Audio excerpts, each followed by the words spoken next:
And we are back with another episode of the Hockey Princess podcast. I am your host, the Hockey Princess. We have Crusty Old Guy once again. Folks, just as a reminder, make sure to hit that like and subscribe on either Spotify, Apple Podcasts, Amazon Music, YouTube, however you watch or listen to us ramble on a weekly basis. I don't have to go with my usual spiel anymore because it is the off season in Chicago.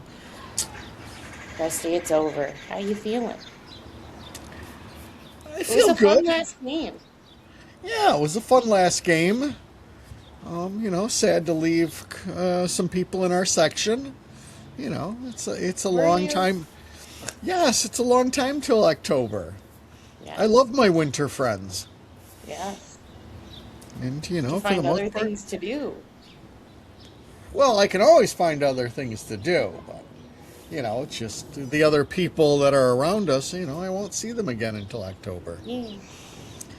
So yes, everything is right. This team is just fine. I think they all saw that in the last game. Everything's going to be great. Everything's fine. Yeah. Yeah.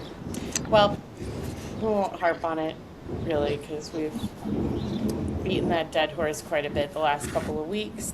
Um, We but sure have. we got one NHL piece of news before we get into playoffs. Uh, New Jersey Devils have a new general manager in Sonny Meta. Um, this was kind of figuring that he was going to be the front runner for the position, especially after it was disclosed that, I believe, because he was with Florida previously, that Florida had given them permission to start having conversations. He's from the New Jersey area, I believe. It bodes the question of, will this be the only piece of overhaul with the Devils management and the kind of front office, not just strictly players, that we see this offseason? I don't think so, but I think this is going to be it for now. I don't think you really see any more big changes with the Devils, or really massive changes with any of the teams in terms of like coaching and front office changes, until kind of the postseason is done. Usually that usually the playoffs will play a factor into if there's any coaching changes. We saw that with Pete DeBoer being let go with the Dallas Stars at the end of the playoffs last year. So I think it's a big piece for New Jersey, a big change for them. But I think if we see any other changes front office wise in the NHL, it won't be for the next couple of months, with the exception of like bottom teams if they're deciding to do an overhaul, but nothing drastic. Yeah. They got the guy they wanted. They Yeah. definitely wanted this guy, and from what I had heard is after Toronto inquired about him, that was that. They fired their GM and went after this guy hard. He was definitely their number one. Yeah. Of course, anybody with ties to Florida, that's a plus one for everybody. Yeah. Obviously, they know how to build a winner, and yeah, you're spot on with everything else. There's not a ton of movement just because everybody wants to see what shakes out in the playoffs as far as other personnel being let go. So that's our big one for the NHL. Uh, Krusty, do you want to jump to our other topics first and then kind of do the remaining bit on the playoffs, or do you want to jump into the playoffs? Well, if we have other topics, I don't know what our other topics are. I don't get a syllabus. No. I've asked and asked for all these staffing meetings, and trying to, yeah, I don't get it. So whatever you want to do. We'll jump to kind of our other stuff and then we'll close out with the playoffs because I have a feeling that is what we're going to want to talk about the most. So a couple of other things. Prospect report, I know what you're thinking because Krusty said the same thing to me before we started recording. Guys, aren't our prospects done? You would be wrong. Most of them are, but not all. Oh, crusty. No points for Jack Pridham out of the Kitchener Rangers with the final game of the second round, but they only played one game this week. Kitchener will face off against the Windsor Spitfires starting this upcoming Saturday. So it's going to be Jack Pridham versus AJ Spellacy. Also, no points for the Spellacy with the Windsor Spitfires this week, but they only had one game to close out the series. So they will start facing off against each other. And then you had Merrick Vanaker with 1 goal and 1 assist. Brantford moves on to the third round, and that is going to be against the Barrie Colts. And then finishing off with the prospect report, you've got Roman Kanserov still in the postseason in the KHL. He's racking up 5 points in 10 games. They head to the conference finals against Akbars this weekend as well. So, yes. I was going to ask a question, but I don't know the answer to it, and I'm sure you don't know the answer to it, so I don't want to ask it. But now I've put it out there, I should probably ask it, shouldn't I? Yeah, what's the question? Is it 7-game series for the KHL? Ha! This is what we call Stump Hockey Princess. This is our new and coolest bit that we do on this show. Because I was just wondering, for something's in my crawl that thinks they don't do 7, but I'm unsure.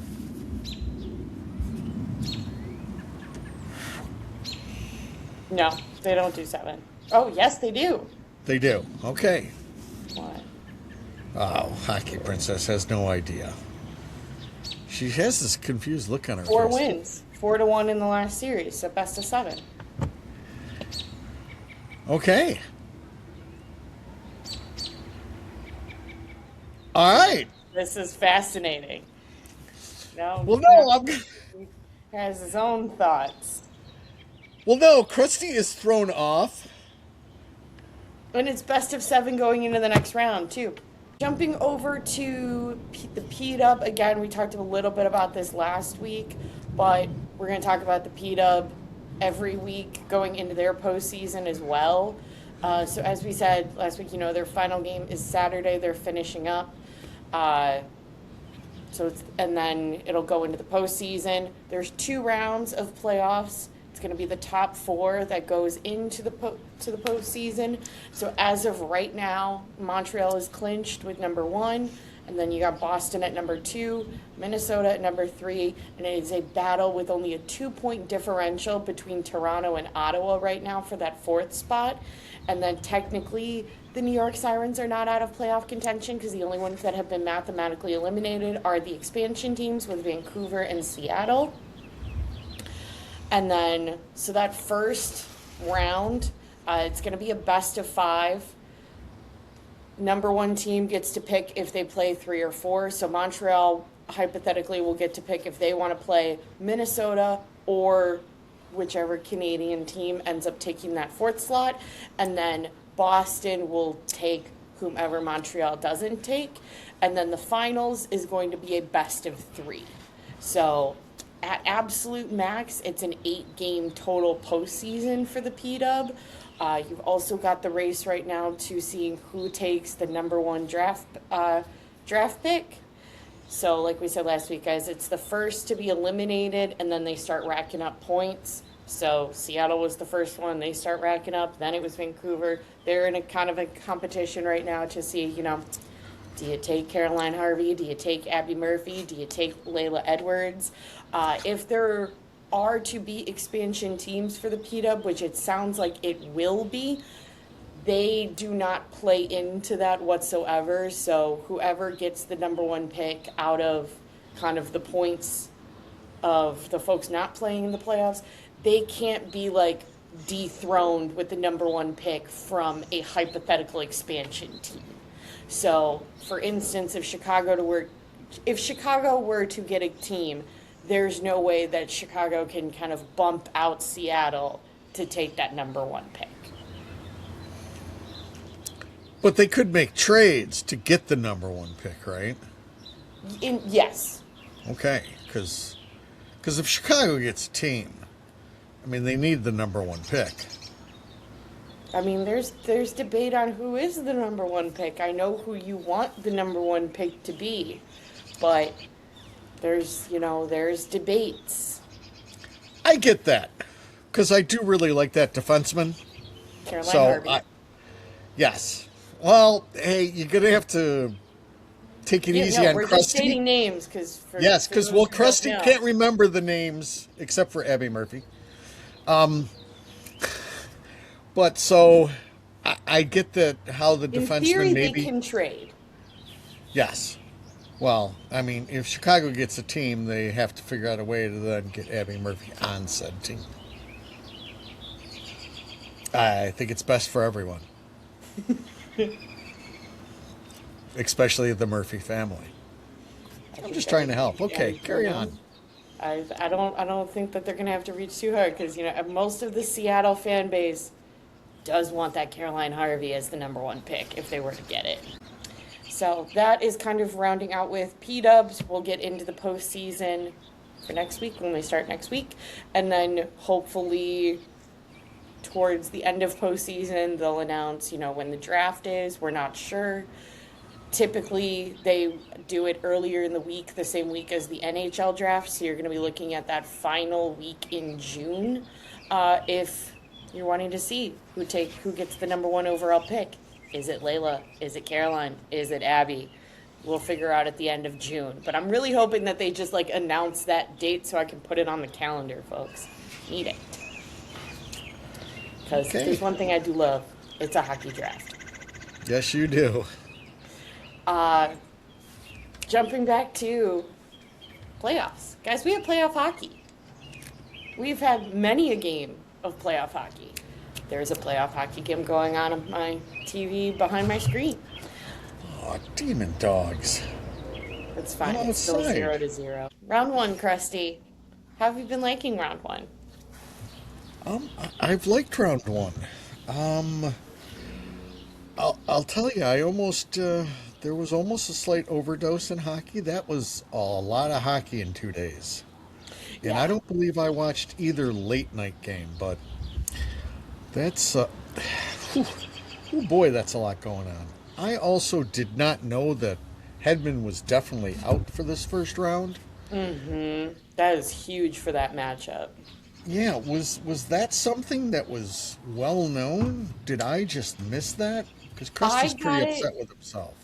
I got it from our friends at Cats and Bolts. I want to say a couple of hours the day of game one for Lightning and Habs, but I really didn't hear much prior. I mean, I think that kind of makes sense. If you're Tampa, you don't want to give Montreal too much of a heads up that Hedman isn't going to be there. Oh, correct. I mean, nobody's doing that kind of stuff. I was just wondering if I had missed. No, But now I you're telling me didn't no, get I did anything not. until a little before. Okay. But All right. speaking of that rivalry, or not the rivalry, the matchup, how much do you miss Brandon Hagel? Because, man, watching that matchup, that is one complete, fantastic hockey player that, gosh darn it, I would give our first round unprotected back to Tampa to have him back. Yeah. We can go round and round about all that stuff. No, this is you just a Brandon Hagel appreciation moment. Yeah, I mean, there's no way you win that trade. I think everybody knows that. But getting back to Hagel, yeah, I mean, just everything he brings. Yeah. That is a complete competitor. That's heart. That's soul. Like the scoring the goal, then screaming on the bench to get everybody let's go. Oh my God. Yeah. And again, that's going to be a phenomenal series. Tampa had a lot this year going on with injuries. And also, they made it a point to try to set the tone with everybody in the East as far as being nasty like Tampa is nasty, Yeah. which sometimes is crossing a line, sometimes isn't. But, now you're dealing with a Montreal team that has been through this once with the Capitals last year as far as the physical play and newness to the playoffs, and they've got their own thing to prove. Had I known Hedman was out, I might have rethought things. Probably not, though. I've got a thing for Tampa. But getting back to the Hagel, he was dominating. He's always going to be dominating. The beautiful thing about him is all of a sudden there's quiet for 5 minutes, and then there's 5 minutes of unbelievable chaos. Yeah. So, it's just going to be a good series. Each team's deep. I think teams in the East are just different than teams in the West, and they all understand that there is going to be a level of nastiness that is off the hook, and it seems like the people in the East really try to intimidate the newcomers. Yeah. So. Yeah. I think it's been a good matchup so far. It'll be interesting, like we said last week. Yeah, it's going to be a real good one. So, and that, however you say his name, the Dobbs, the Dobes. Can we just call him Dobby? Can we call him Dobby? Dobish. Can we call him Dobby and just put like a T-shirt on him? I like Dobby, so I'm going to call him Dobby. He looks like he's been playing forever, and going through this kind of stuff is not that big of a deal to him. Wow. Gosh, it's like it works, leaving a kid in the AHL to actually develop and not rushing a goaltender's development. You're seeing that with Minnesota, and you're seeing that with Montreal. Correct. And again, Chicago's doing the same thing with Drew, so all good. Exactly. Next matchup. One matchup that I did call you during the game because it made me very, very nostalgic for our first playoff, or my first playoff game, with Emerson Lincoln Palmer playing at the United Center, being told that there will be more screaming, and just seeing a bunch of people experiencing their first game too, and that is the Buffalo-Boston game, which, holy cow. First off, I'd like to give Jeremy Swayman so much credit, because up until the 4.5 minute section where Tage Thompson was just an absolute rocket, he played a pretty good game aside from that end bit, which, yes, I know hockey is a 60-minute game, but it wasn't like a, where was Jeremy Swayman? I mean, he played very well, but it was just Buffalo came out and shut it down. Yeah, Eddie O always talks about, the momentum swings and everything. And that barn number one, I'm completely with you. It did bring me back to our rise, because that rise going into the 09 playoffs was just, it was magical. And yes, early on you would just come into the stadium. They would play Emerson, Lake, and Palmer. Welcome back, my friends, to the show. That never ends. You would just have a 16 on the screen, understanding that you need 16 wins to capture the cup. Always neat, but yeah, that whole place, the same thing, except that fan base got a little wacky. There was some boo birds all over the place in the second period. I was just like, your team just did X, Y, and Z, and then... I don't want to cut you off, Chris. Do we have a score Brandon Hagel just scored. Okay. Phenomenal. Boo birds. Yes, boo birds. And they came out a little bit, and then Tage does what Tage has done all year, and then that building, and then they fed off of it. Yeah. And then they were coming and coming. That's a very deep, that's a team that can roll four lines. Yeah. And with Buffalo, I go back to that game against Tampa, that crazy 8-7 or whatever. But Tampa tried, they made it a point to impose their nasty will and go nuts. And I think Buffalo made their decision right there and then that they would not be pushed around with everybody. A lot was made of Sturm's comments about how Boston is just bigger and badder. I truly believe Buffalo physically out-physicaled them the first two periods also. They caught some breaks. You know, that Pasta line is tough. Pasta's one heck of a player, and that Geeky's a heck of a player. Yeah. But there's so much that Buffalo just can continue to bring to you. But yeah, that barn was everything that everybody wanted. You know, the coverage is always a little wacky to me. I'm already done of everybody showing me different things that everybody drinks out of. I will say that. But those sabers do look really cool, and I believe they're probably the hottest item of the playoffs. I want one so bad, Chris. Yeah. When we eventually go to the KeyBank Center, I'm getting one. Well, I think you're going to have to get in line because I don't think they've made enough of those. I But I could want be. one so bad. That and the whole outside craziness. But also, it was like the most polite thing, too. Because, like, they scored, you see the barricade go down, and then they pick it back up. Yes. Well, that's also, you know, that's a smart fan base also, knowing full well that barricade goes down and you guys decide to go nuts. Well, that's the last one of those. Right. And while I was watching that, when we get back to the playoffs, now I know what all that green space is for the Hawks. But that's what's going to happen. In all of that green space, you're going to find all of those other watch things. Which Krusty's got his own point for. I think it's great for the kids. It's beautiful. Getting back to the game, yeah, it delivered. There's a huge bill for that game, and it looked like it wasn't going to deliver. And then all of a sudden, everything came out. It It was delivered. awesome. Yes. It was fantastic. Absolutely fantastic. So and they Next go match, again tonight, right? we are Yes. checking. I should be a little bit more prepared, shouldn't I? But I'm pretty sure they play at No, 6. They because start I at feel like 6:30. some of these are weird. Like, tell me why Anaheim had to wait until, like, Monday for their game one. Like, As I not said, all of them line up completely.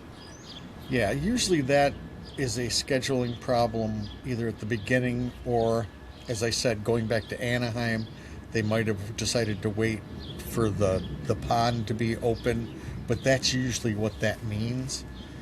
And I've got to assume that was on Anaheim's end because I'm sure Edmonton, they knew full well they'd be in the playoffs, and I'm sure they blanket off a good amount. Oh, So. for sure. Next matchup I've got on my list. We've got 2 games already under the belt for this matchup, and that is your Carolina versus Ottawa. Guys, you know what's really bad? You know what's worse than losing? Losing twice in the same game. That's rough. Like the Detroit Red Wings in 2013? Oh, Like that? yeah. Where all of a sudden you lost, they took the goal away from Jammer, and then you still lost? Yeah. Oh, okay. Like that, yeah. That hurts. Yeah. That stinks. That stinks. But also, I'm really convinced that the Carolina Hurricanes have to go into double overtime at least once a year. Because I've never seen a team that goes into as much overtime so early on in the postseason consistently than the Carolina Hurricanes. Yeah, and we're an educational show, so Yes, I'm we going are. to take this moment to educate.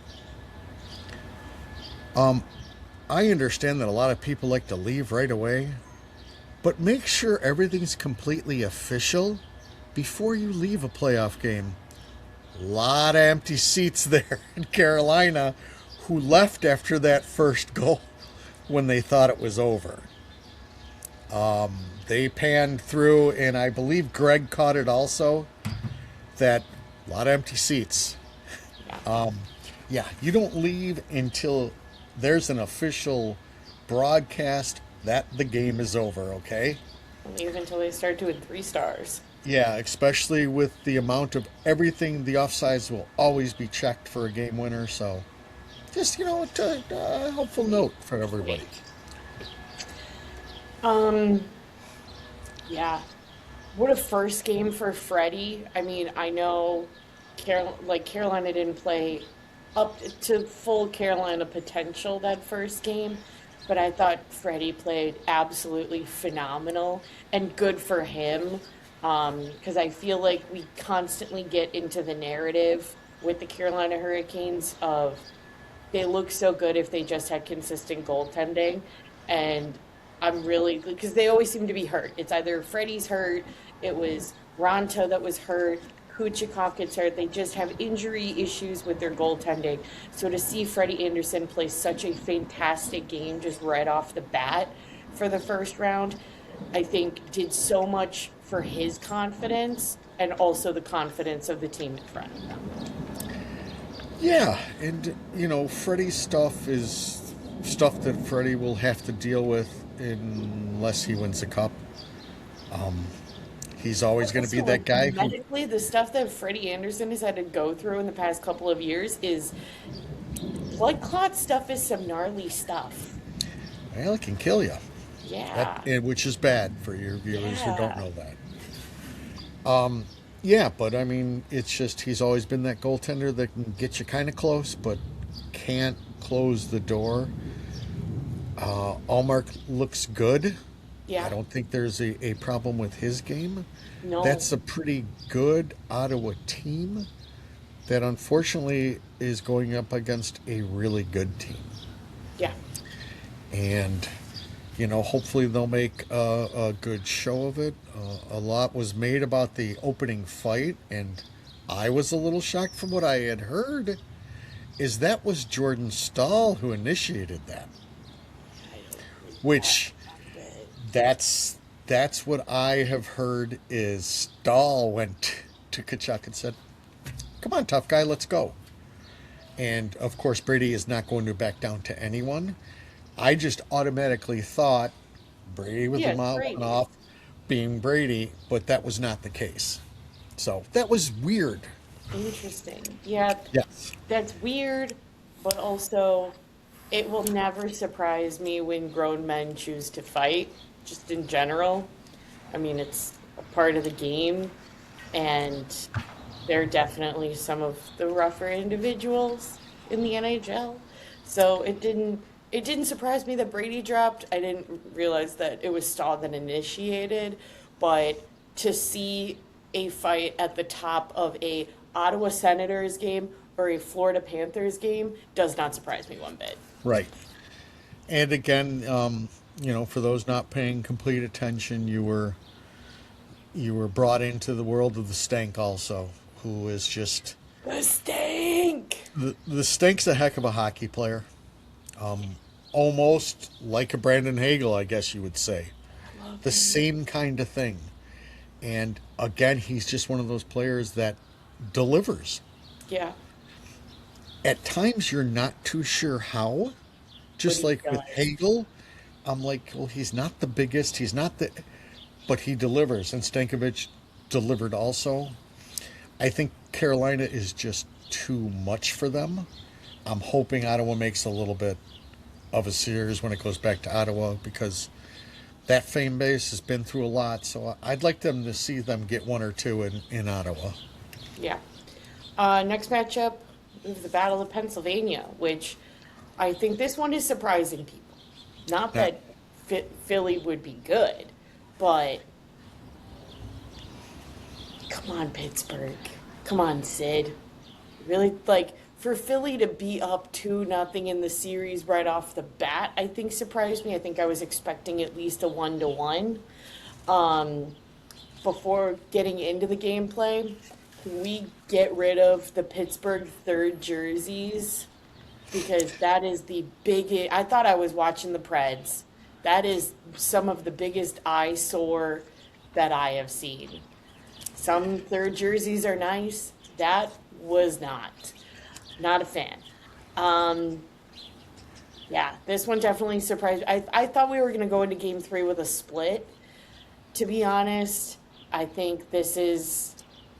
It definitely was at the end of the season because obviously it was a coming out party for Porter Martone, the minute he stepped onto NHL ice. But I think the beginning of this series in particular is really showcasing, oh yeah, this is who Porter Martone is for the Flyers. Yeah, and again, we were both on the Porter Martone train Yes. Still for love the. Anton Frundell. There's no Yeah. incorrect choices at a number 3 pick. Yes. So when we talk like that, it doesn't mean that no, we didn't want Frondell. I just No. like Martone a little better, and they're both going to be unbelievable hockey I players. I think think what there's you. also, it's hard to compare both of their gameplays because their gameplays are just very different. They're very different types of players.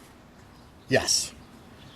Yes, and Frondell still has unbelievable offensive skills. So just Martone's got a little bit more flash. He's a good skater for his size. I think what you've seen is that's an old team playing a younger team, and it looked like it at times. The Hmm. other weird thing was, Philly went on their magical run to get into the playoffs. And I did not know, but I guess also Pete DeBoers pulled Tocchet aside during the Olympics and discussed and gave helpful hints about his defensive structure, which was implemented after the Olympics. And then Philly's the one who knocks out DeBoer's team to make the playoffs. Fantastic. That kind of stuff always intrigues me because I forget that they all love the game and they love the X's and O's. I come from a mindset, why would you share or help anyone? But it's done a lot. You don't Yeah. know who you're going to be working for the next year or Right. whatever else. I thought that was really neat. God, And they phenomenal. they look solid. Philly looks hungrier. And yeah, you thought you would get more from Sid in game 2 and you didn't. But, to ask the, whatever he is, 35, 36-year-old to carry through. And It's a lot. yeah, Also, Vladar looks unreal in this series too. yes, and our invisible Philly guy, had stated how happy he was with the Vader. And so it's all good. You'll have to, take out the other dogs that are outside also. Yeah, I'm killing it for Hockey Princess. I don't see how Pittsburgh comes back. But Really, again, as I always state, never those come. who bet against Sid usually end up poor. But I don't think it'll be a full sweep by any means. I really don't think there's any of these matchups. I mean, even Carolina Ottawa, I would assume goes to 5 at least. It doesn't seem like there's a matchup. Any of these could go 4-0, but also any of these could also go longer. yeah, it's just you've dug yourself a big hole. I mean, Philly will be pretty nuts Yeah. over the weekend. They've been starving for playoff hockey also. And they're young, they're energized. And, when you look at rebuilds and think about things, keeping a guy like Travis Konecny around It's is fantastic. huge. And you've got some good veteran, solid players, and then you've sprinkled in a good amount of youth. And, the Drysdale kid is young. There's just a lot there. The only good thing that I'm noticing about a lot of this stuff is all that young talent that's coming in. A lot of it seems to be in the East, thank goodness, except for the boy wonder in San Jose. I mean, the East has teams on the rise. That's all I got to say there, Hockey Princess. Yeah, should be a very fun rest of the matchup. Uh, Next one we've got Colorado versus the Kings. We've had a game already. I think LA pulled out a better performance in game 1 than I expected. Um, I thought Forsberg looked pretty good. I do you think, I mean, they play tonight, so it'll be, after reporting. But I would imagine they run Forsberg until if it gets really lopsided, then you throw Darcy in there.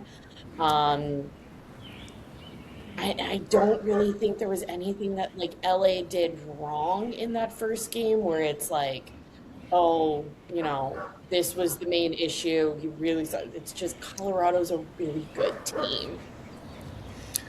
Yes, I was pretty shocked. I mean, LA was in the game, right?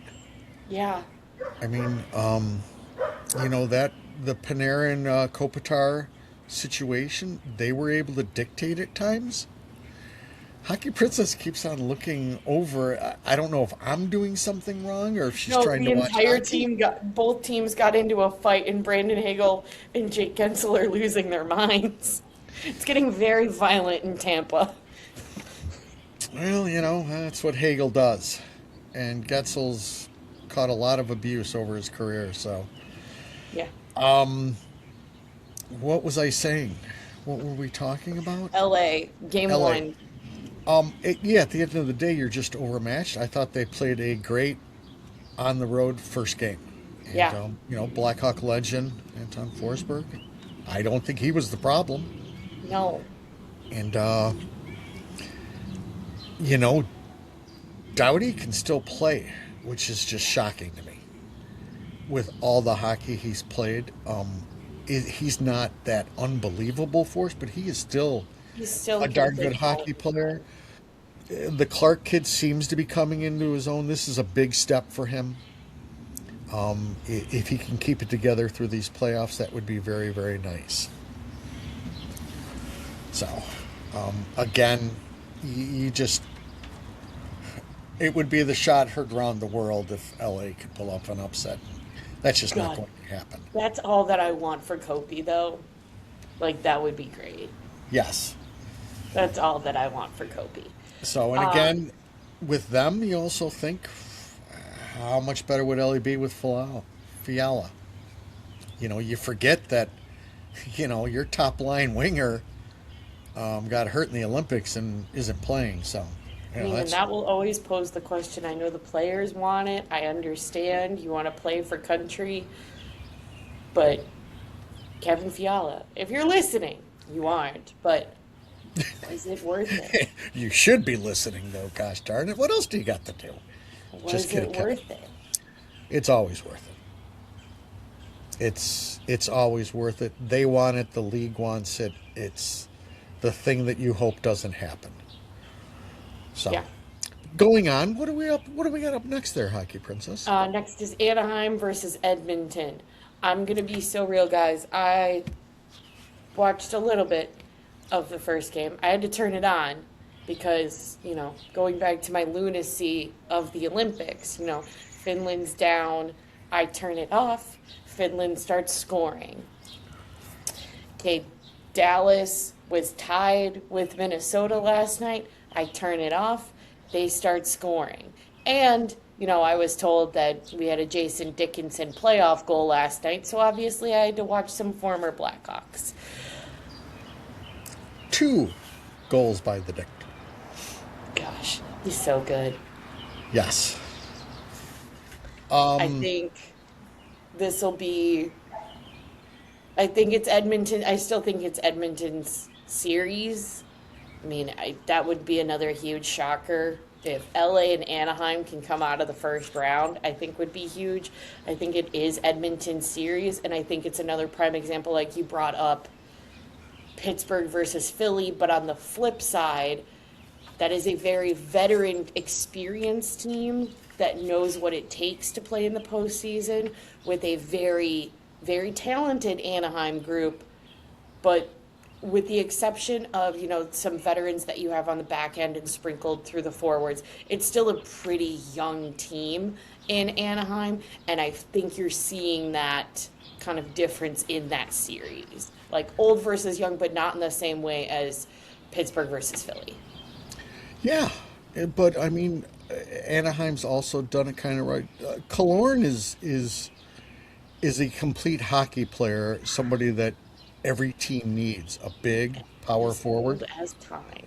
He's as old as time and still playing well, and those kids are dynamite. I just think structure-wise, they are still lacking. I think it's going to take Q another year to completely get them into the mindset of you need to lock it down, Yeah. and that's difficult. But boy, those kids can all skate. That's for sure. And And they also, goaltending, Dostal looks fantastic. right, and that's the weird part is you can score in Edmonton, and that doesn't mean that Ingram is awful. They're a flawed team defensively, and that's not just defensemen, that's everything. Yeah. So they'll make it interesting, at least, hopefully. Yeah. Next matchup, we're going to save our favorite for last. So next matchup, we've got the Mammoth and Vegas Golden Knights. Another late one. Yes. I was really impressed with the Mammoths' performance during last night's game. I think everyone has kind of just been like, it's Vegas, it's Vegas. They've got Marner, they've got Eichel, they've got whomever. The Mammoths still played, I mean, they were hungry for it. I don't think it's a slam dunk for Vegas in this series whatsoever. I mean, they were able to come back, unfortunately, but I don't think it's a slam dunk for Vegas. I really do think that Utah is going to put up a fight. I think Logan Cooley is insane in the highest form of a compliment. Yeah, this is an interesting one. Yeah, and I'm on that train of it's Vegas, and the one thing Vegas does is they win, and they lull you into sleep. Will Utah get their chances? Heck yes. That's a dynamic. That's a fast team, so they will give them problems. But Vegas really knows how to counterpunch well, and that power play at some point in time will click unbelievably. They've Maybe. got premier defensemen. Again, I just think it's too much for Utah, especially just starting in this dance. It's difficult to come in and make a difference. We watched that with the '09 Blackhawks. That was an anomaly that all of a sudden you just ran roughshod against teams that were in the playoffs for a while. So you know me, I'm an old crusty guy, so I like old crusty teams with veteran presence, and I just think it'll be too much for Utah. But again, I'm hoping. I like new blood in the playoffs, that's for sure. Yeah. And then finally, our favorite matchup to talk about, because I believe with the addition of the Buffalo Sabres, we are on the Jason Robertson wagon for the postseason. That is the Dallas-Minnesota matchup. First game, that was rough. Not gonna lie, that was very, very rough. Props to Minnesota for just coming out swinging in all aspects. Forwards looked strong, looked aggressive. Defensively, I mean, you're going to be strong with Quinn Hughes. I really liked that they started Wallstedt for the beginning of this series. Ride the goalie that's hot right now. I get it. But then game 2, we have a Dallas win. Slightly less scary now. And we have robo goals in the postseason, which is always a great thing to have. So I think this matchup, I think it goes 7.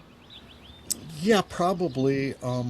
I heard the same thing from everyone that it wasn't Otter's fault in game 1. Somebody forgot to explain the difference of playoff. Everything that I read was the same thing.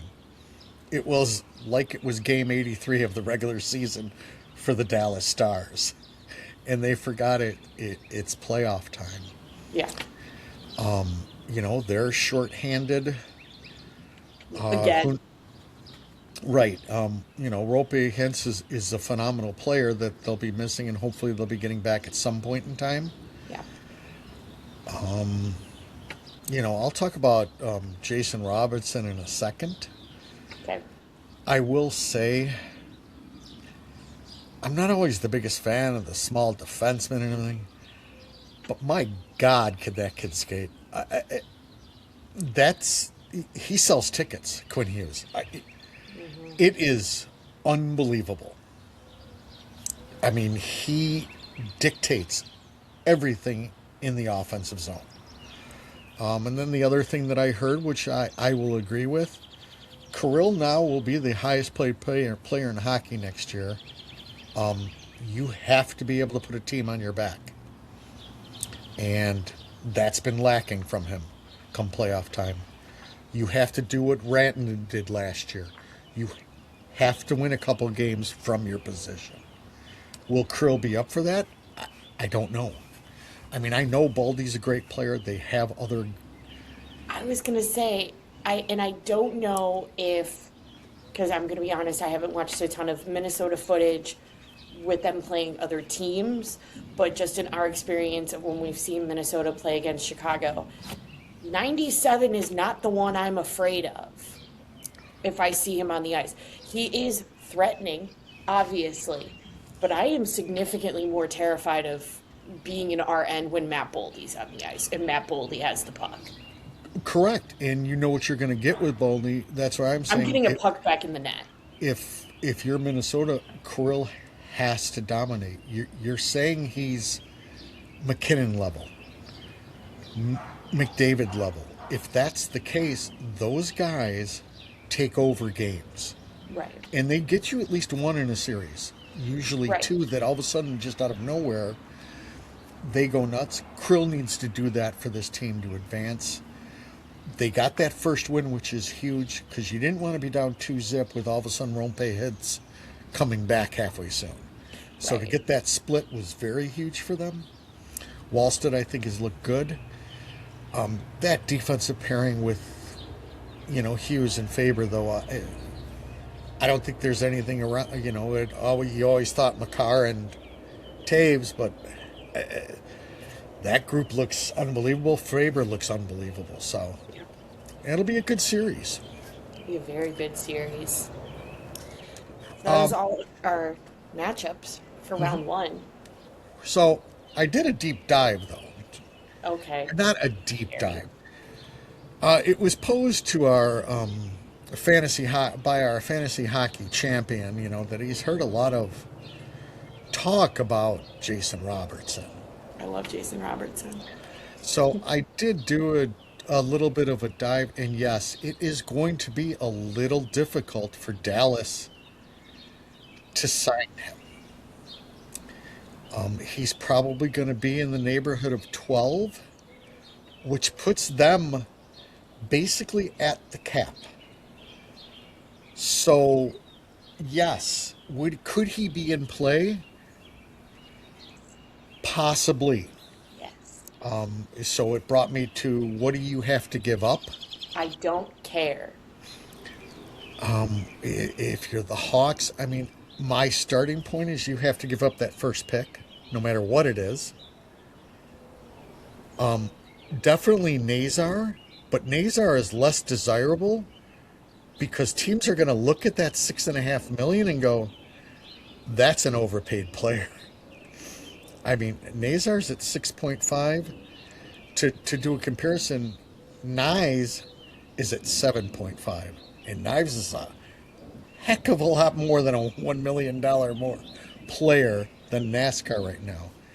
So you'd have to go with the number one, NASCAR, and at least Creature.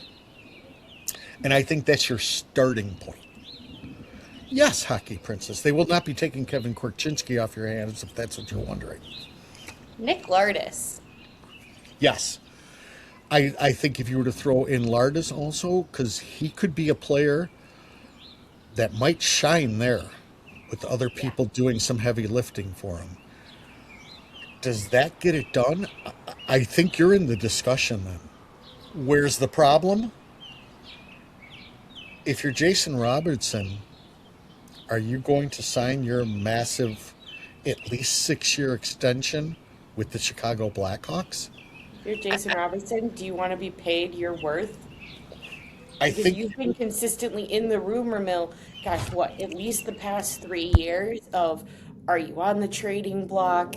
You're not like your team's at the cap. You're kind of figuring you're to stay in Dallas, you're taking a little bit of a hometown discount. So I think it's the fight where it's like, do you want to be on a winning team or do you want the payday that you so deserve?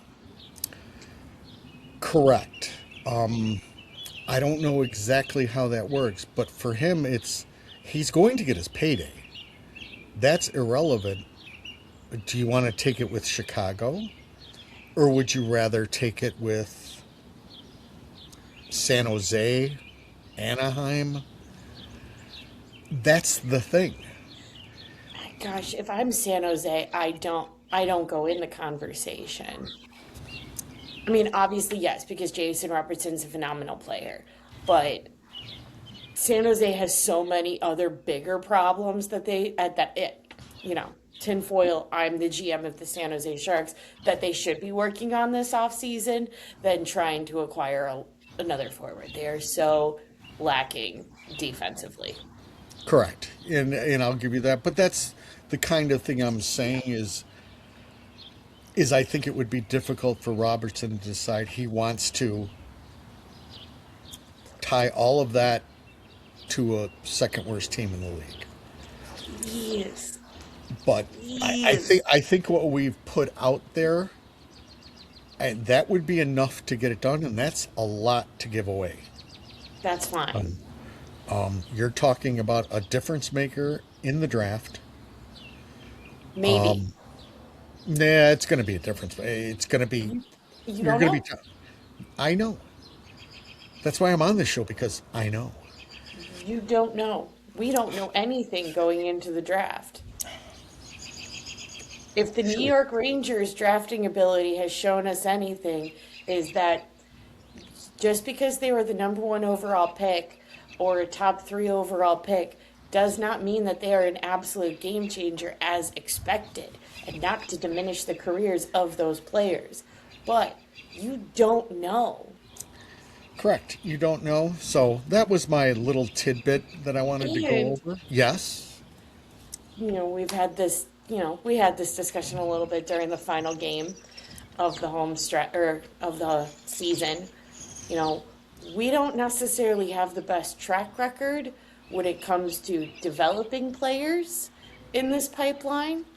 So, would you rather just trade away a pick for someone that you don't have to develop, that you don't have to handhold or that you don't have to, handle with gloves because you don't have the best track record with that anyway? Oh, if it's me, I'm probably doing that. Yeah. But for Hawks Nation, whatever. Hawks Nation is so excited to possibly get Gavin McKenna. And rehash the Matthew Nyes almost trade that happened a couple of years ago. I don't even think Robo's on the radar.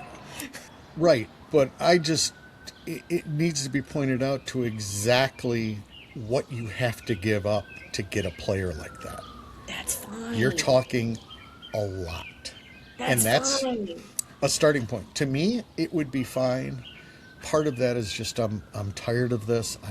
I need somebody with some seasoning to be put on this team. But players like that do not come cheap. And We again, have money. with When are that, we ever going to worry about the cap? Never. we're never going to worry about the cap. But with that comes you have to be able to sign them. Do you think we So, have enough talent to worry about the salary cap right now? No. well, we're struggling to get to the floor, but thank you Ryan Ellis and thank you Shane Weber. Yeah. That was my only little tidbit about the Robertson, who looked awfully good again last night. He looks good every night. It's Jason He Robertson. he's a finisher, That series just should be wonderful. So, you had other stuff you wanted to talk about? Not really. No? Oh, okay. Yeah.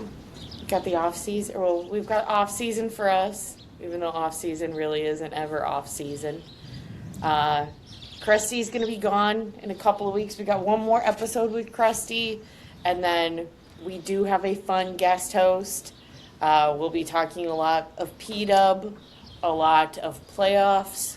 Krusty, you don't even know who the guest host is, so it'll be a surprise. You're not. Oh, you're just going to No. tease? Yeah. Oh, that's an excellent tease. Boy, you Yeah. are. It's not your first rodeo in this business, is it? No. It's almost like we're coming up on year 3 in a couple of months. That's nuts. That is absolutely nuts. Absolutely nuts. So we've got that coming up in a couple of weeks. I'd say for the foreseeable future, it'll be a lot of, playoff hockey. We'll cover PW playoffs as well, get more into that as that starts next week. Yeah, that'll kind of just be the show for the foreseeable future. A lot of playoff hockey, a lot of everything but Chicago Blackhawks. Okay, but we're going to talk about the Blackhawks again at some point in time. Will we be recapping the season? Will we be giving out any grades? Will we be... No? Maybe I after think the our playoffs? past couple of episodes have spoken for themselves in Okay. some grades that we will give. And I don't know about you, but I really don't need to look back and continue to be negative and beat the dead horse on this wasted year. So I think we can just look forward to the future. Okay, and then I'll give you one little teaser. What's your over and under on the years for the Bedard signing? Okay, I don't know because betting doesn't make sense to me. I don't know because I don't understand betting. I think I'm going to be positive in that it's long. Okay. And see how I keep on throwing more things in? And the other, Yeah. I'll do the conspiracy thing now. Is do these two buddies get in cahoots on how they want to proceed with strangle holding each of their clubs for their next contract? Do you think Celebrini and Bedard are talking? What do you think? 18 Well, mil? no, because 19 right now mil? Celebrini's doing keg stands at college. That's what we saw today.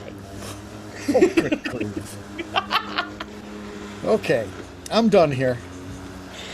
All right, folks, just as a reminder, make sure to hit that like and subscribe on either Spotify, Apple Podcasts, Amazon Music, YouTube, however you watch or listen to us ramble on a weekly basis. That is all, and we will talk to you guys next week.